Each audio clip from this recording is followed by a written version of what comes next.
ये हमारा main charge है, source charge, and this is positive source charge. यहां पे नेगेटिव भी हो सकता है, इसलिए कंसेप्ट समझो। सोर्स चार्ज का पोजीशन वेक्टर r1 है,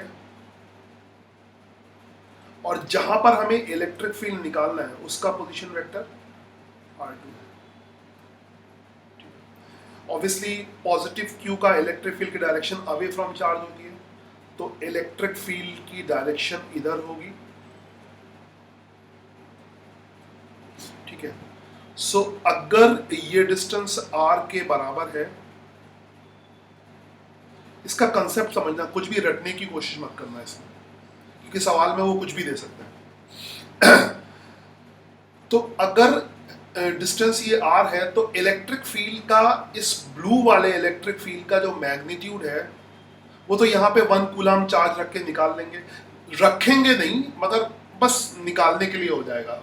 एक तो याद करने का तरीका है, ये जो 1 कूलम चार्ज रखना है ना, ये याद करने का तरीका है बस। तो इलेक्ट्रिक फील्ड का जो मैग्नीट्यूड हो जाएगा, दैट इज के मतलब 1/4 and q divided by r square, ये तो मैग्नीट्यूड हो गया। तो वही है ना, यहाँ पे 1 रख दिया तो बात वही होगी। अच्छा, अब इसको वेक्टर फॉर्म में लिखना है, तो अगर वेक्टर फॉर्म में लिखना है तो मैग्नीट्यूड तो वेक्टर फॉर्म मतलब ऐसे लिखना है, तो कुछ नहीं लिख लेंगे। इसका मैग्नीट्यूड तो वही रहेगा, ये मैग्नीट्यूड रहेगा, वो तो निकाल चुके, बस डायरेक्शन की बात करनी है। तो डायरेक्शन इस वाले, अगर इसको वेक्टर की तरह ट्रीट करो, तो इलेक्ट्रिक फील्ड की डायरेक्शन इधर होगी, r की तरफ होगी, टुवर्ड्स r होगी। ठीक है, मगर इसको इसके टर्म में कैसे लिखना है, यहाँ पे हम यूनिट वेक्टर लगा देते हैं। यूनिट वेक्टर क्या होगा, जो इसी के मैग्नीट्यूड का होगा, सॉरी, इसी की डायरेक्शन में होगा मगर मैग्नीट्यूड उसका 1 होगा। यूनिट वेक्टर का मैग्नीट्यूड 1 होता है, उसकी डायरेक्शन किधर होगी, r की डायरेक्शन होगी। तो वो सिर्फ डायरेक्शन देने के काम करता है ना, तो सिर्फ डायरेक्शन देने का काम करेगा। तो r कैप लिख दिया, बस r कैप लिख दिया। तो कंसेप्चुअली तो इतना है, इलेक्ट्रिक फील्ड क्या हो जाएगा, E मैग्नीट्यूड और r कैप डायरेक्शन में। अब r कैप की वैल्यू r से निकलेगी। अब कंसेप्चुअली क्या है कि r कैप कैसे निकलेगा, वो निकलेगा वेक्टर r अपॉन r, और वेक्टर r कैसे निकलेगा, वो फिर यहां से निकलेगा ट्राइंगल लॉ लगा के। ये एक वेक्टर है, ये दूसरा वेक्टर है। अब यहाँ पे 11th क्लास जो है वो घुस जाएगी इसमें। ठीक है, तो 11th क्लास में पढ़ा होना चाहिए। ठीक है, तो यहाँ पर क्या हो जाएगा, r1 plus vector r is equal to r2। तो r ऐसे निकालेंगे, r कैप ऐसे निकालेंगे, e ऐसे निकालेंगे और ये ऐसे। ठीक है, तो अब मैं इसे एक सवाल से लेके बताता हूँ। सवाल कोई भी ले लो सवाल, मान लो Q ले लेते हैं, समथिंग 2 माइक्रोकूलम, इसकी वैल्यू 2 माइक्रोकूलम। ठीक है, 2 माइक्रोकूलम ले लेते हैं। यहाँ पर पोजीशन वेक्टर का कुछ वैल्यू ले लेते हैं, ले लो इजी सा, r1 ले लेते हैं, कुछ दिया होगा 3 कैप 4 कैप दिया होगा, तो 3i कैप ले लेते हैं, प्लस थोड़ा कठिन करना होगा तो 3 डायमेंशन में दे देगा, उसमें k कैप भी आ जाएगा, मगर प्रोसीजर वही होगा। r2 की कुछ वैल्यू ले लेते हैं, मान लो अप्रॉक्सीमेटली इक्वल टू r2 की वैल्यू। ये सवाल बनाने वाला खुद से देगा, तो मैं ऐसे मतलब अपने आप नहीं लेना होगा, तो मैं बता रहा हूँ कुछ वैल्यू दे रखी है। ऑब्वियसली इस पे न्यूमेरिकल पूछा जाएगा। अब न्यूमेरिकल ज़्यादा पूछे जाएंगे क्योंकि रटने वाला ज्ञान तो काम नहीं आएगा, तो इस कंसेप्ट पे न्यूमेरिकल पूछने की पॉसिबिलिटी ज़्यादा है कंसेप्ट। ठीक है, बस। और पूछा है कि यानी एक चार्ज जो सोर्स चार्ज है उसका पोजीशन वेक्टर क्या है, 3i प्लस 4j कैप। ठीक है, और जहां पर हमें इलेक्ट्रिक फील्ड निकालना है उसका पोजीशन वेक्टर कितना है, 4i प्लस 3j कैप, है ना। सोर्स चार्ज का मैग्नीट्यूड कितना है, 2 माइक्रो कूलम। सो क्वेश्चन यहाँ पे लिख देता हूँ, फाइंड इलेक्ट्रिक फील्ड। ऑब्वियसली इससे पता लग गया होगा कि वेक्टर फॉर्म में निकालना, आई कैप जे कैप में फॉर्म में निकालना, तो कुछ नहीं, निकाल लेंगे, कोई दिक्कत नहीं।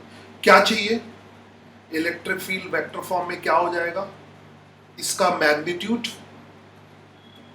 और आर कैप, ठीक है। अच्छा, मैग्नीट्यूड कैसे निकलेगा, तो आर कैप निकालने के लिए तो पहले आर चाहिए, तो आर क्या हो जाता है, वो यहां से आ जाएगा, ये पूरा उसके लिए है, मैं ऑरेंज, आर तो यहां से निकलेगा, तो आर इज इक्वल टू क्या हो जाएगा, R2 minus R1, R2 minus R1। मतलब ये पूरा प्रोसीजर तुम्हारे दिमाग में होना चाहिए, अगर कोई न्यूमेरिकल आता है तो पूरा प्रोसीजर तुम्हारे दिमाग में होना चाहिए, ठीक है। R2 माइनस R1, R2 कितना होगा, 4i प्लस 3j कैप, मैंने वैल्यू कुछ आसान ले रखी है, 4i plus 3j cap minus R1 कितना हो जाएगा, 3i प्लस 4j कैप, है ना, इतना ही ले रखा है। यहाँ पे ब्लू वाला देखो,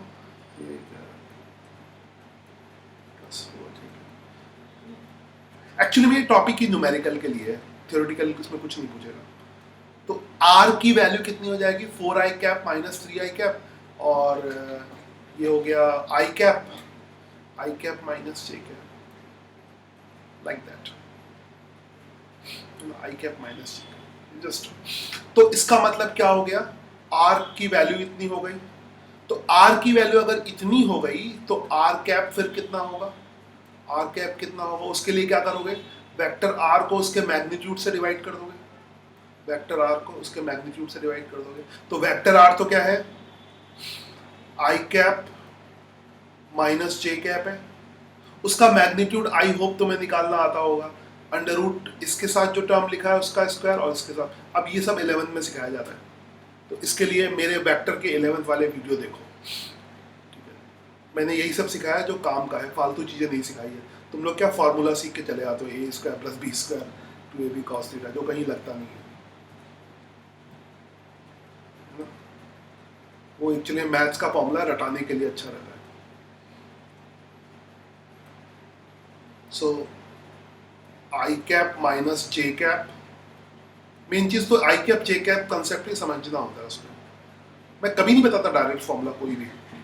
तो ये आर कैप आ गया, चलो आर कैप आ गया, तो आर कैप मिल गया, ई का आर कैप मिल गया, और आर का मैग्नीट्यूड भी मुझे मिल गया, आर कैप मिल गया। आर का मैग्नीट्यूड यहाँ से भी देख लो, आर के मैग्नीट्यूड की अलग से भी जरूरत पड़ेगी, तो यहाँ से आर, ये खाली जो आर है ना, इसका जो मैग्नीट्यूड है, ये मैग्नीट्यूड का, ये इसका आर का मैग्नीट्यूड कितना होगा, तो अब बाकी का काम कर दे, थोड़ा सा मैं इसी में जगह बना देता हूँ कहीं पे, मुझे आर कैप चाहिए और ई चाहिए, ई चाहिए तो आर तो यहीं से मिल जाएगा, ठीक है।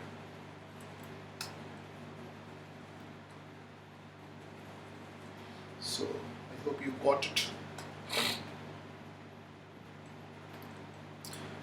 तो ई की वैल्यू कितनी होगी, ई की वैल्यू कितनी होगी, के क्यू अपॉन आर स्क्वायर की वैल्यू यहां से शुरू, के कितना होगा, 9 इंटू 10 की पावर 9,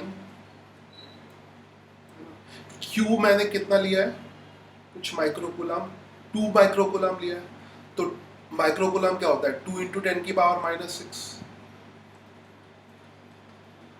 अपॉन डिस्टेंस का स्क्वायर, आर का स्क्वायर, है ना, आर कितना है, √2, तो √2 का स्क्वायर, ठीक है।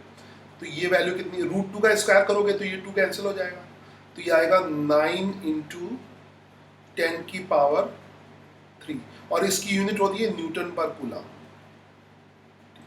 ये तो ई का मैग्नीट्यूड आ गया, और आर कैप ये लिखा हुआ है, तो what will be the final answer of this question, what will be the final answer of this question, that is, और पूरा दिमाग लगा के करना होगा, अच्छा खासा क्वेश्चन है।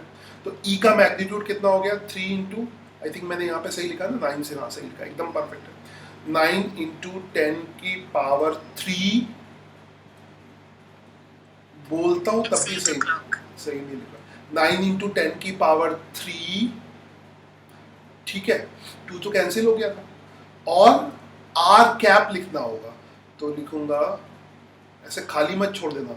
अगर वैसे होता मैग्नीट्यूड फॉर्म में, मैग्नीट्यूड तो इतना ही है, मगर वेक्टर फॉर्म में बताना ना, तो i cap minus j cap upon √2। उम्मीद है तुम्हें समझ में आया होगा। ये दोनों एक ही कलर हो रहा है, तो इसलिए पार्टीशन कर देता हूँ so that not get confused. Okay, R cap इधर निकाला, बस इतना सा है। अगर इसी सवाल में अगर यहाँ पे माइनस क्यू होता तो कुछ नहीं, डायरेक्शन बदल जाती है ना, इसका उल्टा हो जाता है। तो उसको तुम करके देख सकते हो, बस फर्क क्या आएगा, यहाँ पे माइनस लगा, उल्टा आंसर आ जाएगा, बस डायरेक्शन उल्टी हो जाएगी। तो यहाँ पे माइनस लेके करना चाहो तो कर सकते हो। ठीक है, ये था वेक्टर फॉर्म ऑफ कूलम्स।